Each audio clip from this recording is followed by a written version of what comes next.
This week on Arizona Illustrated, Changemakers on the Navajo Nation. People think that business is a white man in a suit coming to your community that wants something.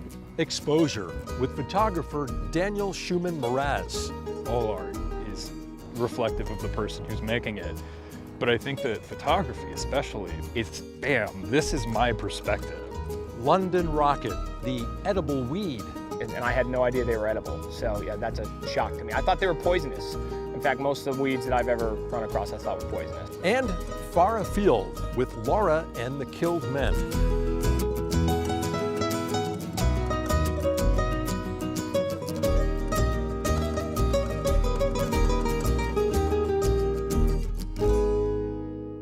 Welcome to Arizona Illustrated. I'm Tom McNamara.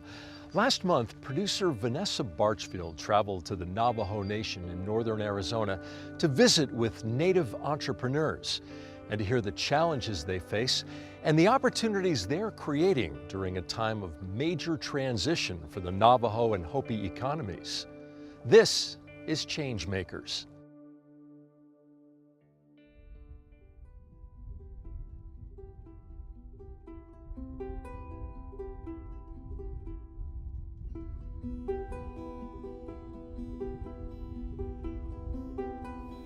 This entire region is my ancestral homelands. I live with the land, I live from it. I have great respect for it.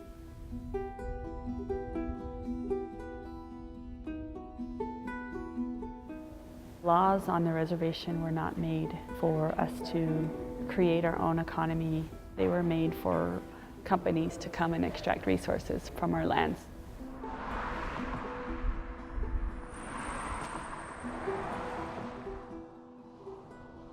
This power plant is shutting down. There's this big controversy whether it's going to stay open, whether, the Navajo Nation is going to keep it open. It's no secret that the salary levels for those jobs are much higher than anywhere else on the Navajo Nation. And then there's also revenue to the tribal coffers. They're losing quite a bit of revenue through royalties that go to tribal services. So it's going to be a rough time for a lot of folks, but it's a time of change.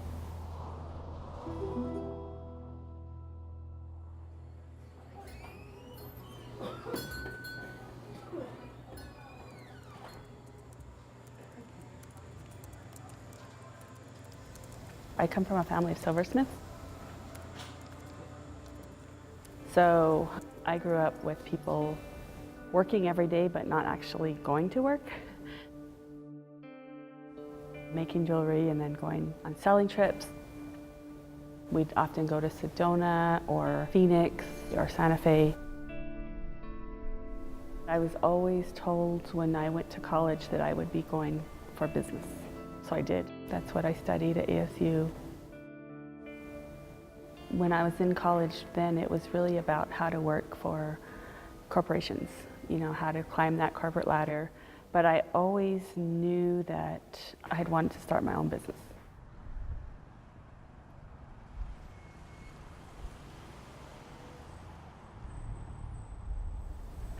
People think that business is a white man in a suit coming to your community that wants something and that has found something on the reservation that they need and wants access to.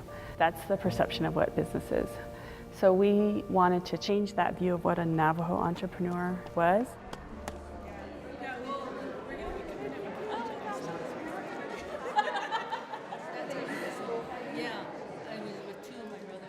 In listening to the entrepreneurs who come to our events year after year, people tell us the same entrepreneurial challenges over and over again. I don't have internet at my house, or I couldn't get an employment identification number because my roads aren't labeled, or I don't know how to convert my home. We are in Tuba City today. We are announcing the opening of Change Labs, which is an incubator and co-working space specifically for supporting entrepreneurship within the community. We threw around the idea that if we created something that was for the reservation, that we might be able to help people. The response from a lot of people was that there really aren't any businesses on the reservation. The ironic thing is that if you drive across the reservation, our flea markets are flourishing. There's all sorts of people set up on the sides of the roads, chopping wood, recycling batteries, selling fry bread. We have an extremely hyper-entrepreneurial culture, but it doesn't necessarily translate into local and sustainable small businesses set up in our communities. We started a campaign called I Am the Navajo Economy, and really that was to boost these entrepreneurs as being part of the economy as well.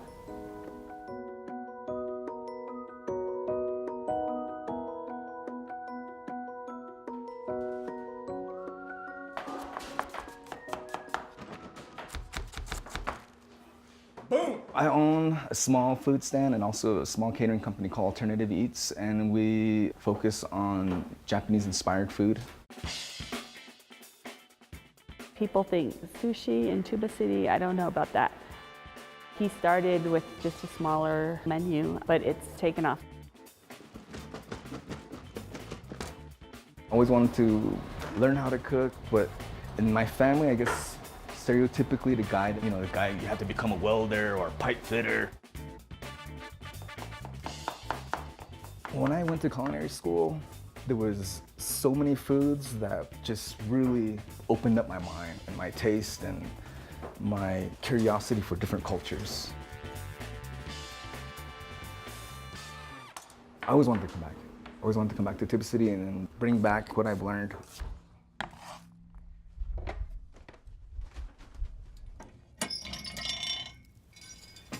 Shoshana Eco Retreat is a glamping bed and breakfast about 12 miles south of Page.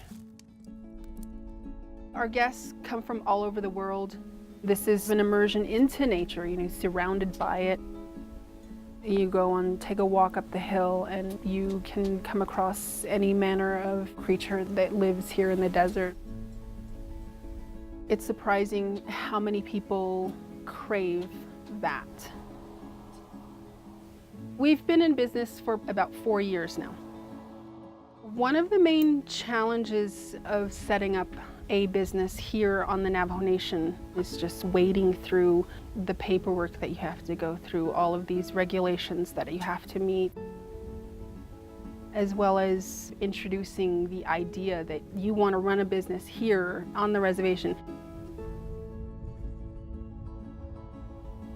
When leadership thinks about economic development, they think of large-scale development projects. They don't think about small entrepreneurs. For those of you who are currently running a business, where are you running it from? So there's a few options up here.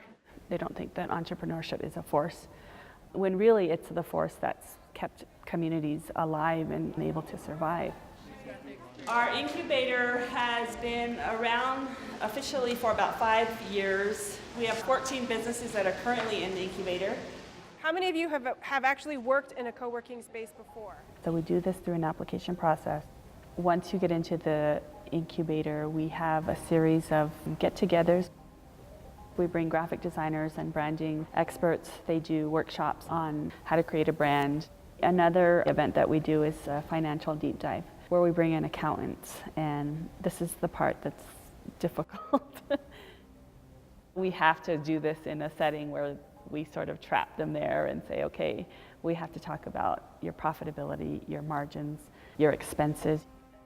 Once they actually see the numbers and they see, okay, I know what I need to do to reach that, it really helps them to move forward. They really legitimized us. We had these professionals who were pushing us, who were excited about our idea, who wanted to see us succeed. Change doesn't come easily for anybody, and this represents a change.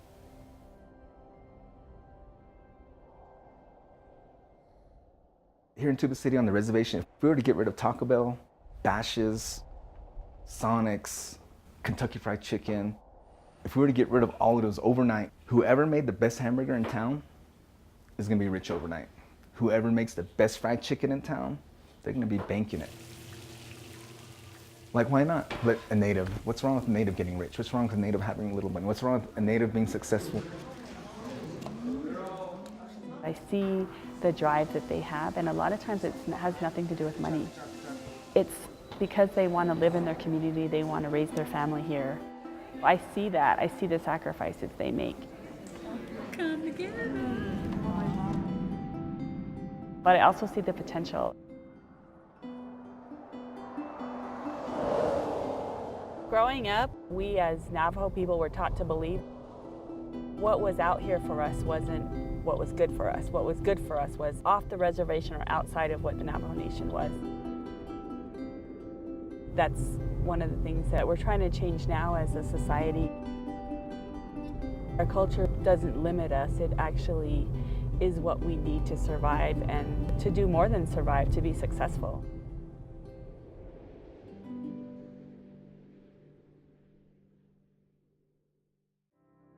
Sources have confirmed the Navajo generating station coal-fired power plant near Page, Arizona will close. Navajo lawmakers voted not to pursue acquisition of the plant. Construction of Change Lab's co-working offices in Tuba City should be completed later this year. Aspiring Native entrepreneurs are encouraged to participate. Like what you see on Arizona Illustrated? Like us on Facebook, where you can watch stories, comment, and share your own story ideas. You can also follow us on Twitter and Instagram, where we share photos and links about the show and what's happening in our community. There are many ways to see the world and everything in it. For photographer Daniel Schumann-Mraz, it's through a camera lens. And in that glass, he sees all the light and the dark in his own unique way.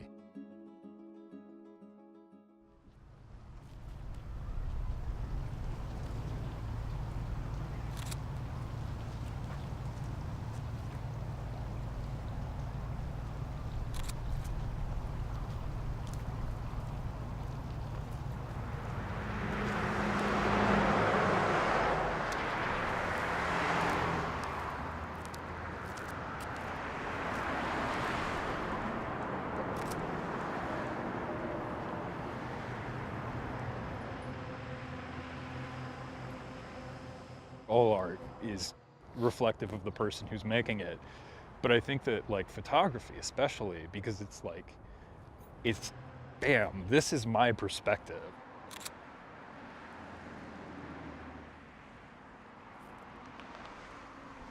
I took this picture by, contorting myself like kind of a goof in front of a bunch of people so that you can see this thing in a way that I think is aesthetically pleasing, that I really like, and that I want to share with you.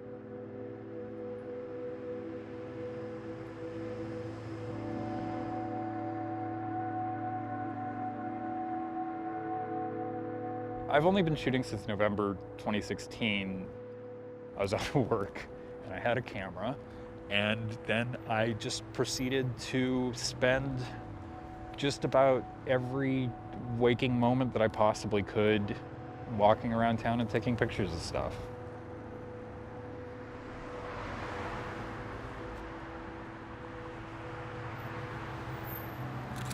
And eventually my look was kind of starting to develop, or I guess my art. Certain things catch my eye and certain things don't. I've tried to kind of drill it down more than that, I guess, but I find it difficult to.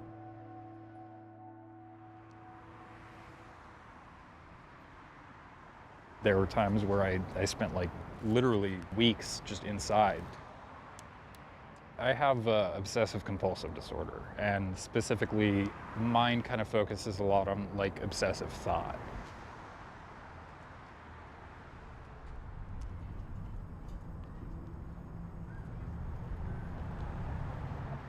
There are a lot of different ways that it can manifest in people, but I do have a big problem with like checking. Like, oh no, did I lock that door? Did I remember to lock the door? I gotta check the door. I would get up, open the front door, look at the deadbolt, see that it was locked. If it was a really bad night, I would be up, like every hour or something like that, just like checking it. Just checking and checking and checking and checking. So I started like just taking a picture on my cell phone every time I locked the door because I wanted to be sure that it was locked. That would be the one photo that I would take every day.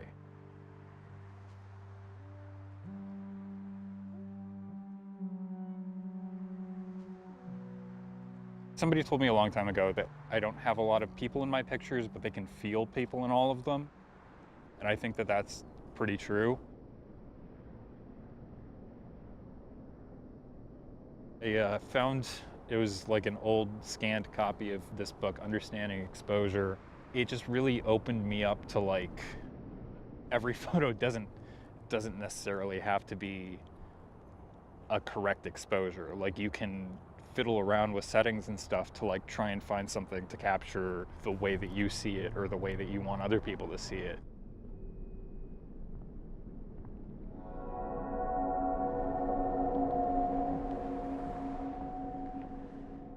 I gravitate toward things that are a little out of the ordinary in situations that are otherwise like kind of very mundane.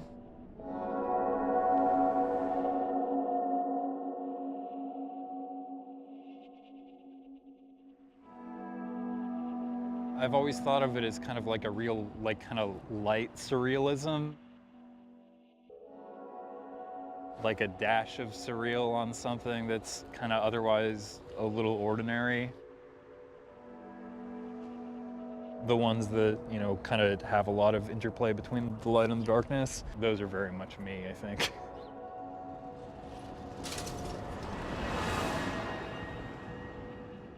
I say that photography saved my life.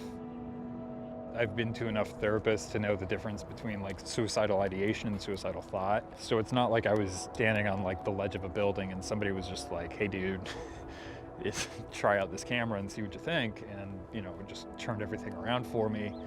But it was more just like, it brought me out of the doldrums. It gave me something that I can like look forward to, and it gave me a way to communicate the way that I feel sometimes without words.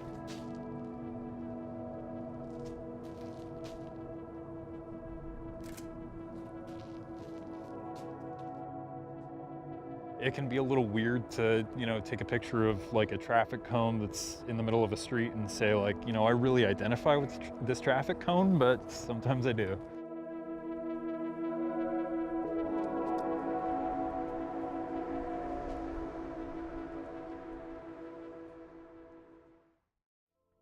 Recent rains in the lower Sonoran Desert have provided much needed water for flora and fauna alike.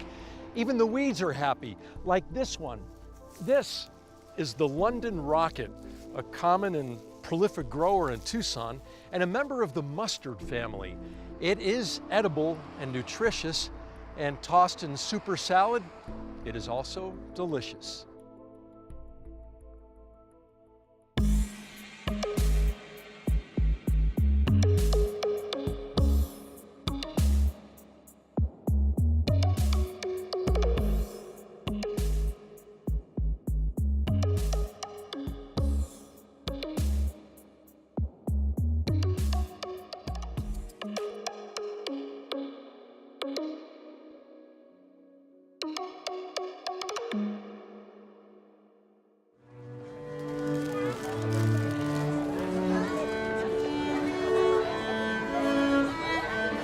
Okay, would you like to taste any? Sure, I'd like to taste one little piece.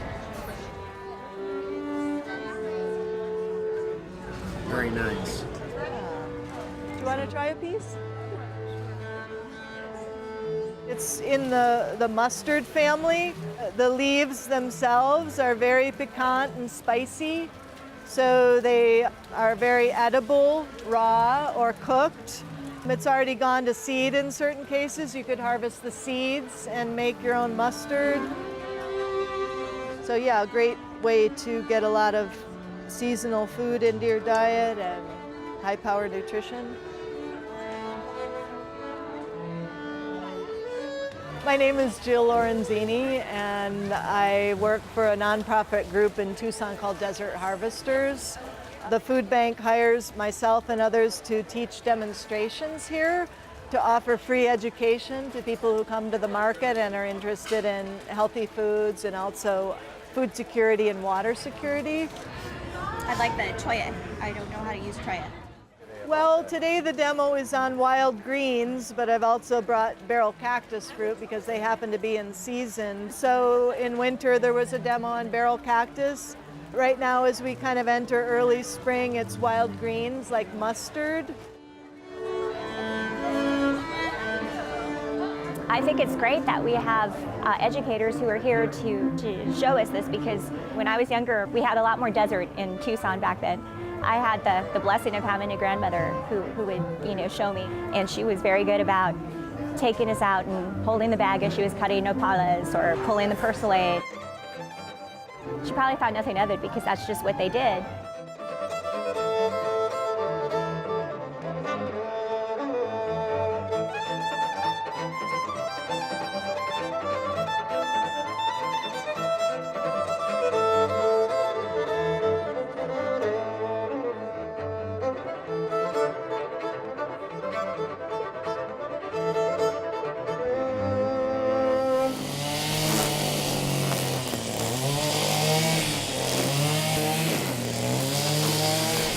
Didn't know anything about them except for that they were weeds. And when I think of a weed, I think of that. I call them dandelions, but I don't think they're dandelions because I know a dandelions a little bigger.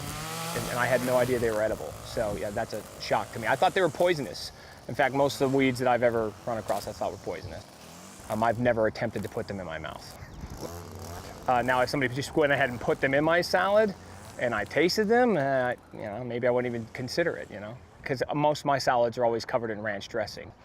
Ranch hides a multitude of sins, man. It's a thrill to interact with the public this way because I think people are looking for tools, looking for a way to feel connected to place. That's what moves me. And so anytime I can offer that up for people and hear their stories and share food, that's the basic way that we get to know one another, and it feeds me too, Are you going to look at weeds a different way now? I will look at more weeds for sure, because I did not know about the linden, yeah.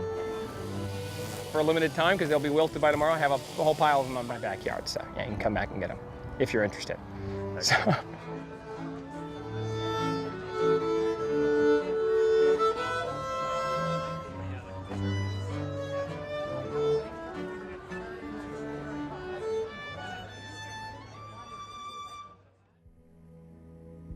It is recommended that you pick London rocket in places that are free of contaminants, such as herbicides or pet waste, or just grow them in your own backyard. Be sure to rinse before eating. Bon appetit. And now, from our Far Afield series, this is Laura and the Killed Men, performing Sarah's Room, filmed on location at Danny's Babakivari in Tucson.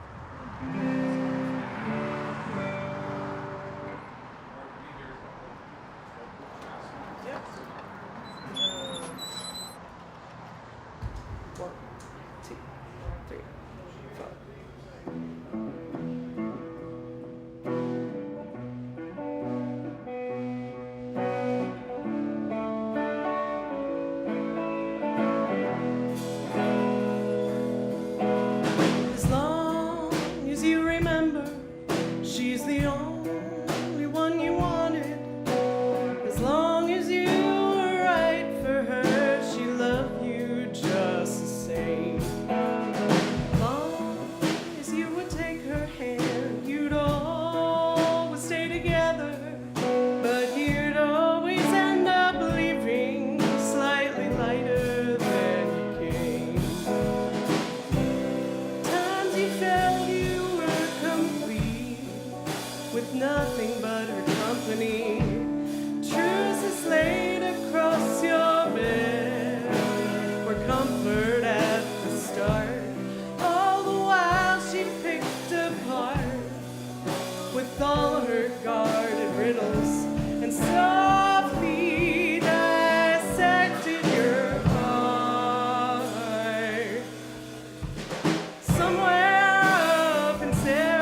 company, her blind and tender emptiness were comfort at the start. She made a marionette of you, but the strings were once inside her when someone dissected her heart. Somewhere up in Sarah's room, pieces come together. You're left with every part of you. She didn't take away. Somewhere up in Sarah's room, pieces come together, and you slowly forget you were ever okay. And you slowly forget you were ever okay.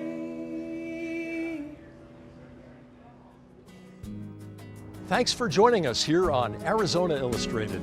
I'm Tom McNamara. See you next week.